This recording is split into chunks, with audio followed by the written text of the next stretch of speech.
vim fazer aquele vídeo que eu tinha prometido para explicar certinho sobre como foi o processo da minha crise de ansiedade e crise de pânico.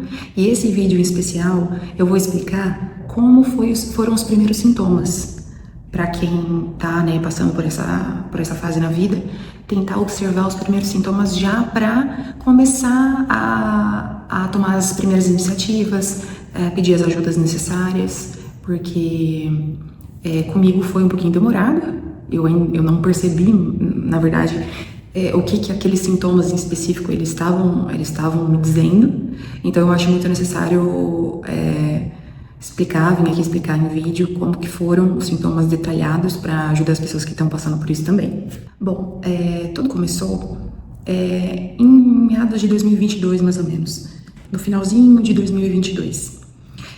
Eu trabalhava numa empresa financeira, numa empresa familiar na área financeira. E eu sempre tinha que ir nos bancos para poder descontar cheque, para poder fazer depósito, para poder pegar contratos. Então, eu sempre tinha que ir depois do almoço, né? Logo depois do almoço, eu ia no banco, fazia esses corres e voltava para a empresa. E aí, era de praxe, eu sempre ia. Era uma rotina já diária fazer esse tipo de corrida do dia. E eu comecei a observar que todas as vezes que eu ia no banco, e no banco tem bastante gente, né? Então a gente senta perto das pessoas, tem a fila, tem a espera da senha. E eu comecei a observar que eu comecei a ficar com medo, um medo esquisito. Eu sentada numa boa ali, esperando chamar minha senha, e eu comecei a palpitação. E comecei a ficar com medo de estar naquele lugar. Como se tivesse muita gente e acontecesse alguma coisa porque teria muita gente, sabe? A princípio vinha esses medos e essas conexões. Bom, então aí eu já comecei, assim, a achar estranho, mas assim, foi. Não comentei nada com ninguém, numa boa e tal. Aí meu pai vai lembrar disso. Eu lembro que eu tive que ir no Poupa Tempo e meu pai foi comigo. Então a gente foi juntos, né? E a gente ficou numa parte ali pra aguardar a senha. E tinha muita gente. Da mesma forma de banco, Poupa Tempo tem muita gente. E a gente tava sentado esperando a senha e eu comecei a ficar esquisita e ele até percebeu. E aí eu lembro que vinha essas sensações de medo, de pavor, de estar ali, muita gente. E aí eu comecei a chorar. Só que assim, se me perguntasse por que eu tava chorando, eu não ia saber. Eu não soube responder pro meu pai por que eu tava chorando. Eu simplesmente era uma sensação, era uma descarga de sensação ruim, sabe? Era como se tudo que você tivesse que pensar de ruim, você poderia pensar naquele momento. Então, sempre as conexões eram em lugares que tinha muita gente. Então, era assim, como se tivesse um pavor social. Um pavor onde tem muita gente e eu estivesse sufocada ou eu pensasse coisas aleatórias de acontecer alguma coisa porque tem multidões, sabe? Mais ou menos esse perfil. Aí eu comecei a ficar um pouquinho mais em estado de alerta sobre isso. Mas eu tive que continuar trabalhando normal, né? No outro dia eu tinha que ir no banco normal. E essa segunda vez que eu fui no banco, eu cheguei lá e eu comecei a ficar com muito pavor. E eu tive que ligar pra minha mãe. Falei, mãe, eu tô aqui no banco, tem como você vir aqui? Aí ela ficou me esperando fazer todo o processo que eu tinha que fazer no banco pra empresa. Ela voltou comigo até a empresa e aí eu fiquei pra trabalhar até às 6 horas, né, que eu trabalhava até às 6 horas. E isso foi, assim, todas as outras vezes que eu tive que ir no banco, minha mãe teve que ir comigo. E o que a gente estava fazendo nesse momento? A gente estava tentando conversar entre a gente para saber exatamente o que estava acontecendo. Por exemplo, minha mãe, meu pai, minha irmã faziam perguntas para mim, o que eu sentia, o que eu estava pensando. E eu falava, mas era uma explicação abstrata, né? Não era uma coisa assim, olha, é por causa disso, disso, disso. Eu falava exatamente o que eu estava sentindo, mas não sabia exatamente o que eu estava sentindo. Então, eram perguntas vagas e respostas vagas também. Não tinha como você dar um diagnóstico ou dar uma solução para aquele fato que estava acontecendo. E aí isso foi se repetindo todos os dias e foi ficando cada vez mais complexo. Então, não era só de multidão, era qualquer coisa. Começou a ficar um medo de qualquer coisa. de ficar sozinha, de sair, de qualquer coisa. É bizarro falar isso, parece que é exagero. Mas só quem realmente passou por isso sabe o que eu tô falando e também não entende muito, não tem como explicar muito, mas eu vou tentar explicar o máximo de detalhes aqui. Eu sempre fui uma pessoa muito tranquila, muito normal, assim, muito... saía, fazia minhas coisas, sempre fui independente, sempre trabalhei. Então, eu ficar sozinha, resolver coisas, eu ir em lugares, era uma coisa normal, né? Nem passava pela cabeça, ai, tô fazendo isso, olha que legal. Não, era uma coisa normal. E eu me ver nessas situações em que eu não conseguia fazer coisas normais, que eu sempre fiz, aí eu comecei a ver que tava alguma coisa errada. Porque assim, no começo você acha que é um dia ruim, ou alguma coisa que você pensou, ou sei lá, você nunca conecta exatamente por alguma coisa fixa. Você deixa pra lá, não é nada. E aí foi acontecendo isso dia, e foi piorando, até que eu não conseguia mais sair de casa, e não sair de casa e não trabalhar é pedir demissão. Então, chegou esse momento em que eu realmente não tinha como sair de casa, tive que entrar em contato com a empresa que eu estava trabalhando há 5 anos, e eu tive que ligar no RH e falar, olha, não tem condição, eu tô passando por isso. Aí eles me deram férias, umas férias que eu tava vencida, que era, se não me engano, era 15 dias na época.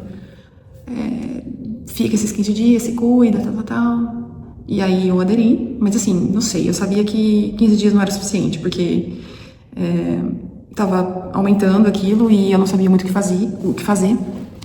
E aí eu peguei esses 15 dias antes de realmente fechar a demissão, né? Aí, nesse tempo, eu sempre fui muito preconceituosa em relação à depressão, à ansiedade. Eu sempre achava que era exagero, que era alguma coisa assim, que a pessoa criava, que dava pra fazer alguma coisa, que era falta da pessoa estar fazendo alguma coisa que ela que não estava querendo fazer. Então, era uma falta de... Como posso explicar? Era uma falta de vontade da pessoa, sabe? Sabe aquela pessoa preconceituosa de falar assim, ah, vai lavar uma louça que isso passa. Então, eu era mais ou menos assim, só pra vocês verem o nível que eu era em relação a esse tipo de assunto. E aí, o que acontece? Eu tive todo esse processo, eu peguei esses 15 dias, não soube muito o que fazer nesses 15 dias, porque eu tinha todo esse preconceito de pedir ajuda, principalmente em psicóloga, não tinha como eu tá passando por isso e pedir ajuda pra uma psicóloga. Só que aí, quando eu tava terminando os 15 dias, eu entrei em contato com uma psicóloga e conversei com ela. A gente fazia, na época, 2 sessões por semana. E não adiantou muito. Foi uma coisa assim, não deu muito certo. E nesse tempo que eu tava fazendo a terapia com ela, eu pedi as contas, né? E aí foi todo aquele processo dolorido, né? De sair de emprego, que eu nunca tinha me visto não trabalhando. Então... eu tava abrindo mão de uma coisa pra poder cuidar de mim, porque eu sempre fui uma pessoa, assim, muito regrada com o trabalho. Eu deixava de ir em algum médico, dar atestado, pra poder não faltar, sabe? Então eu sempre pensei nos outros, sempre pensei na empresa e nunca pensei em mim. E eu me vi naquela situação em que eu tava tendo que cuidar de mim e abandonar a empresa, aquilo foi muito dolorido pra mim, porque pra mim aquilo era um fracasso, sabe? Não podia estar acontecendo aquilo comigo. Mas não tinha outro jeito. Mesmo que eu quisesse, teve umas 2 vezes que eu tentei ir na empresa e no meio do caminho não teve jeito. Aí depois eu comecei a não dirigir mais, porque eu tinha medo. Aí minha mãe me buscava, eu ia pra casa da minha mãe, porque aí meu marido trabalhava, né? E eu não podia ficar sozinha em casa. E aí eu ficava na minha mãe um pouquinho, ficava até ele voltar do trabalho. E eu não conseguia entender o que estava acontecendo. E aí foi que eu tive que marcar uma consulta eu nem marquei com um psiquiatra, porque eu tinha muito preconceito de psiquiatra, porque eu falava que eu não tava louca pra ir em psiquiatra. Eu fui num neurologista. E aí eu conversei, mas assim, ele foi bem cru comigo. Eu falei as coisas que eu tava sentindo e ele falou assim, você não tá dormindo, né? Eu falei, não tô dormindo, porque assim, eu não dormia. Eu falava para as pessoas perto de mim, que eu falava assim, gente, não tem como dormir. É como se a minha cabeça tivesse aberta e eu não consigo relaxar, não consigo fechar ela para dormir. É como se tivesse, não vozes, a minha cabeça estivesse bagunçada com muito barulho, com muita coisa para poder relaxar, para dormir. Então eu não consigo dormir. Eu não dormia, gente. Eu não dormia. Eu ficava o dia inteiro acordada. Eu podia fazer o que fosse. Eu podia correr uma maratona. Não ia conseguir dormir. Minha cabeça não relaxava. E aí foi que esse médico falou assim, não, então você vai tomar um remedinho, não vai ter jeito, você vai tomar um remédio, e aí a gente vai fazer o processo de consultas para ver como que você vai desenvolvendo. E aí ele me deu o Pondera, chama, Pondera o número, não sei se tinha Pondera 30, não, acho que era só Pondera mesmo. E eu comecei a tomar, era um comprimido até comprido assim, e aí eu tomava todos os dias à noite. E aí ele falou, ó, vai conversando comigo, né, pra gente ver como que você vai reagindo, né, se vai tendo algum efeito colateral. E aí no primeiro dia nada, no segundo dia nada, no quinto dia nada. E conforme foi indo, eu fui percebendo, não sei se acontece isso com outras pessoas também, eu queria até que vocês deixassem nos comentários, quem começa a tomar remédio assim, pra ver se tem o mesmo efeito colateral que eu tive. No começo, começou a piorar um pouco os sintomas. Eu comecei a ficar com medo mais aflorado ainda. Então, eu tinha medo, por exemplo, de sair, aí agora eu tenho medo de ficar em casa também. Então, começou a aprimorar um pouquinho mais os medos. E de que também as pessoas, sei lá, estavam ficando diferente, começou umas paranoias.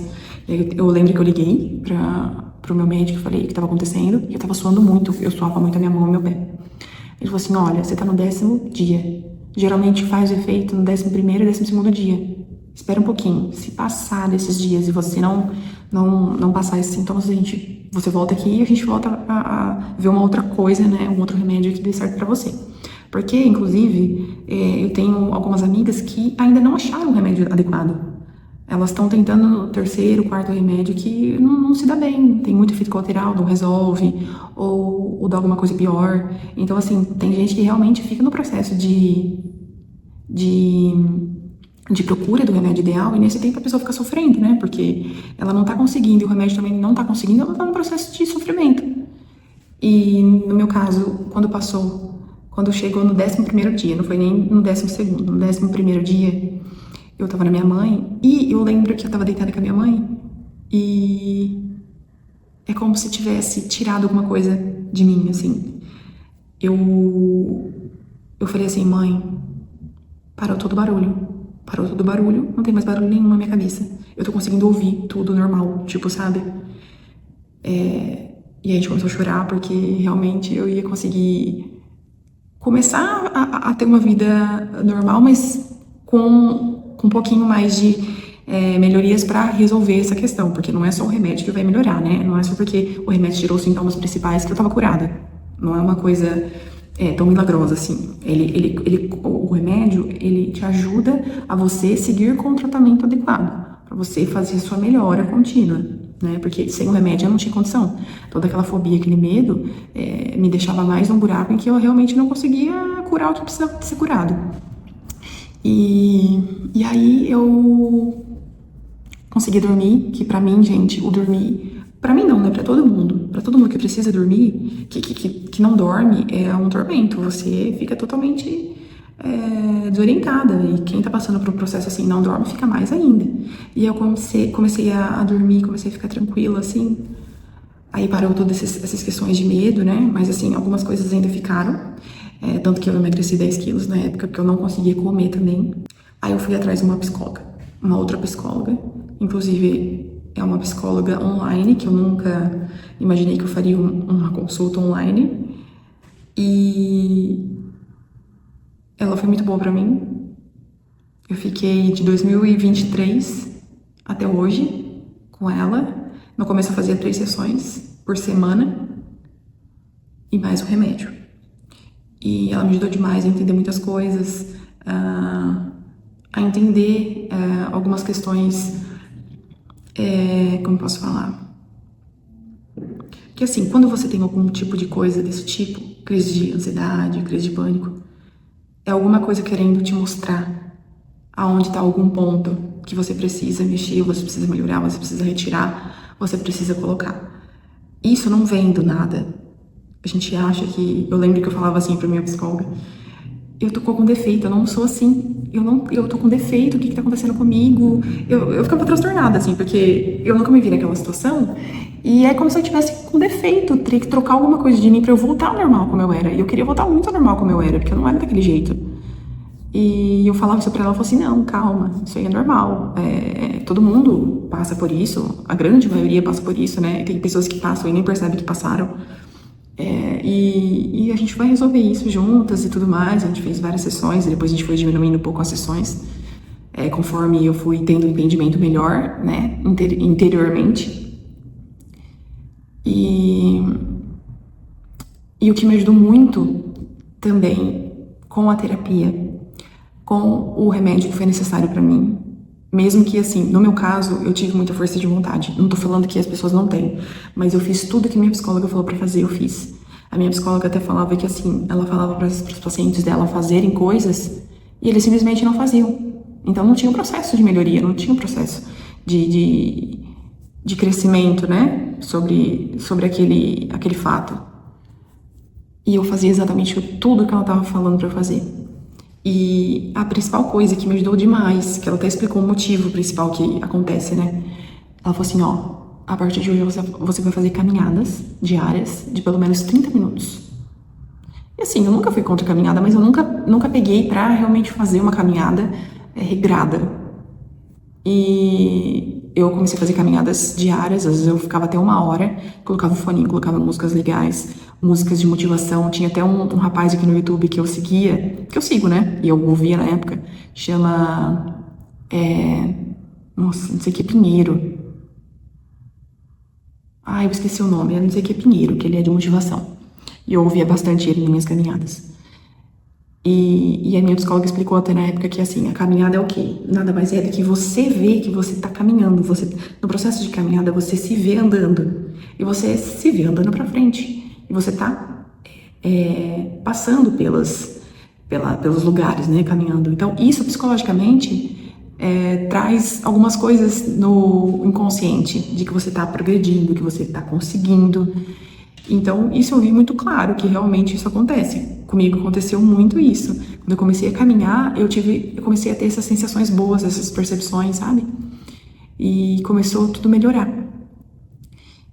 Então, assim, de tudo isso que eu tô explicando pra vocês, lógico, cada um tem um tipo de sintoma, mas bastante gente que passou por isso teve sintomas invisíveis, teve sintomas que foram abafados, teve sintomas que a pessoa achou que ia conseguir sozinha. E teve sintomas, no meu caso, que eu fiz de tudo um pouco. Eu achei que eu ia conseguir sozinha, eu achava que não era necessário pedir ajuda, depois eu realmente pedi ajuda, eu tomei remédio que eu nunca imaginei que eu ia tomar remédio, fiz coisas que comecei a criar rotinas, né, pra mim, que eu não teria criado rotinas, porque eu comecei a ficar assim, eu até comento com meu marido. Isso aconteceu e me ajudou a criar um hábito, criar uma conexão comigo muito grande, porque o medo de voltar naquele lugar é tão grande que faz com que eu tenha disciplina de algumas coisas básicas. Então, assim, tudo, gente, tudo vem pro bem. A gente acha que no momento tá um turbilhão de coisas, tudo tá acontecendo de ruim, por que tá acontecendo isso comigo? Mas tudo é pro nosso bem. Depois que a gente passa, que a gente consegue ter essa clareza. Mas se a gente conseguir ter no momento do terremoto, né, esse tipo de pensamento, a gente consegue ficar um pouquinho mais leve, consegue realmente fazer o que precisa ser feito naquele momento pra gente passar pra aquela névoa, sabe? E como eu era muito leiga em relação a pensamento, em relação à mente, eu passei da pior parte, assim, sabe? De ter consciência do que estava acontecendo, do que realmente estava no meu alcance, do que realmente eu tinha o poder de mudar, eu tinha que fazer algo por mim. Eu não tinha isso, eu sempre depositava as coisas pra fora, externamente, sabe? Eu sempre me doava externamente, tanto que eu comentei no trabalho. Todos os trabalhos que eu fiz, todos os trabalhos que eu trabalhei, eu sempre me doei muito e sempre, nunca fiz por mim. Sempre era a empresa em primeiro lugar e eu, quando der, eu vou no médico, quando der, eu faço isso pra mim. Então eu sempre fui muito essa pessoa de fazer pros outros, de achar chato, de perder toda a conexão comigo porque eu achava que eu tinha que fazer primeiro pro outro. E isso que aconteceu comigo foi totalmente ao contrário. Eu tinha que fazer totalmente por mim. Era um momento em que eu tinha que me doar totalmente, 100% para mim, por mim, para realmente conseguir voltar à minha vida normal. Então, isso tudo foi um baita de um aprendizado para mim. Eu falo que assim foi a pior experiência que eu tive até hoje disso. E ao mesmo tempo foi a melhor coisa que aconteceu. Porque disso saiu uma nova Patrícia, saiu uma nova vida, saiu novos gostos, porque eu saí do trabalho, depois eu fiz um curso, que eu vou até depois comentar com vocês que eu fiz um curso de radiologia, que eu nunca achei que eu ia fazer curso na área da saúde, que eu sempre fui no financeiro, fiz faculdade de contabilidade, e aí depois de tudo isso me interessei pela área da saúde, fiz um curso de 1 ano e meio, trabalhei no estágio de 1 ano no hospital. Então, assim, mexeu em tudo na minha vida. Eu comecei a ter novos gostos, novas visões, e foi tudo pra melhor, foi tudo pra melhor. E num outro vídeo eu vou falar exatamente esse processo do pós, do que mudou em relação à minha parte profissional, à minha parte pessoal, assim, tudo que foi, o que eu fazia, o que eu não tô mais fazendo, o que eu estou fazendo, para vocês verem como que foi essa mudança na minha vida depois desse momento que eu tive. Então, assim, eu queria vir aqui para ajudar as pessoas.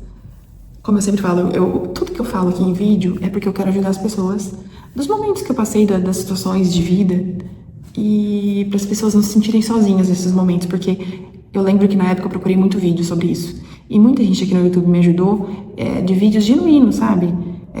De situações que tava passando, e aí eu me conectei, peguei alguma coisa de bom ali, depois eu peguei um outro vídeo, peguei uma coisa de bom ali, então foi sempre me agregando. Então eu sempre achei muito bacana dessa parte as pessoas fazerem isso, então eu realmente quis fazer isso também para agregar na vida das outras pessoas que estão passando por isso, ou que tem pessoas próximas que estão passando por isso, e que realmente, assim, é um processo dolorido, mas eu vejo que é um processo necessário, e a gente tem que ficar firme no processo. A gente tem que pedir ajuda, realmente, quando precisa, é necessário, com certeza, pedir ajuda.